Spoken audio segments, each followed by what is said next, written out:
We often treat intelligence as the ultimate advantage, a guaranteed ticket to the top. But unchecked talent doesn't build greatness. It tends to grow wild. Take Ryan, a student with a clear, ambitious goal.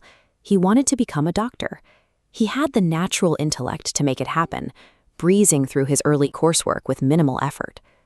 Because the concepts came easily to him, Ryan never learned to sit still and grind through a difficult problem. He relied on his innate talent, assuming the actual mechanics of focus and friction were optional.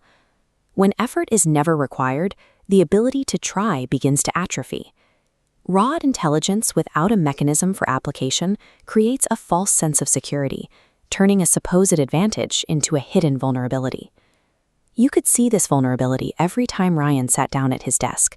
Within minutes, his attention would fracture, spinning from his phone to Facebook, then to YouTube, before finally dissolving into empty daydreams. He consistently told himself, "There's plenty of time, I'll study later." This is a lie the brain uses to negotiate its way out of immediate mental effort. The reality check arrived with the results of a major scholarship exam. Ryan failed. Meanwhile, the classmates who had sat at their desks and worked through the friction every single day succeeded. The teachers who once praised his bright mind now looked at him with quiet disappointment. Sitting alone that evening, Ryan felt a piercing sense of shame.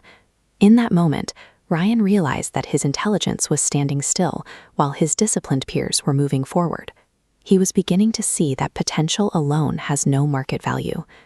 Ryan realized he needed a system for his mind. He found Coach Miller, a mentor who specialized in cognitive self-control, using physical training as a vehicle for mental focus. Coach Miller didn't start with a lecture. He handed Ryan a toy bow and arrow, pointed to a target board across the school field, and told him to hit the center. Ryan drew back and released, but the arrow veered wide and hit the dirt. When asked what he was looking at when he fired, Ryan admitted his attention was split between the surrounding trees, the open field, and the target board simultaneously. That split attention was the exact root of his academic failure. The human brain cannot successfully lock onto a central goal while it is busy processing peripheral environmental distractions. Failure is rarely a lack of ability to hit the mark. Almost always, it is a failure to eliminate the background noise. Coach Miller presented discipline as a set of 4 rigid executable rules, a literal operating system for the mind. Rule 1 is cognitive control. When thoughts drift toward a phone or a daydream, you must forcefully redirect them back to the task. This mechanism actively deflects wandering thoughts to protect the primary goal. Rule 2 is routine. A strict daily schedule divides work and rest into distinct zones. This trains the brain's expectations and tells it exactly when to sprint and when to recover. Rule 3 is environmental curation. This requires physically removing attention-stealing devices from the workspace. If the phone and TV aren't there, they cannot compete for your focus.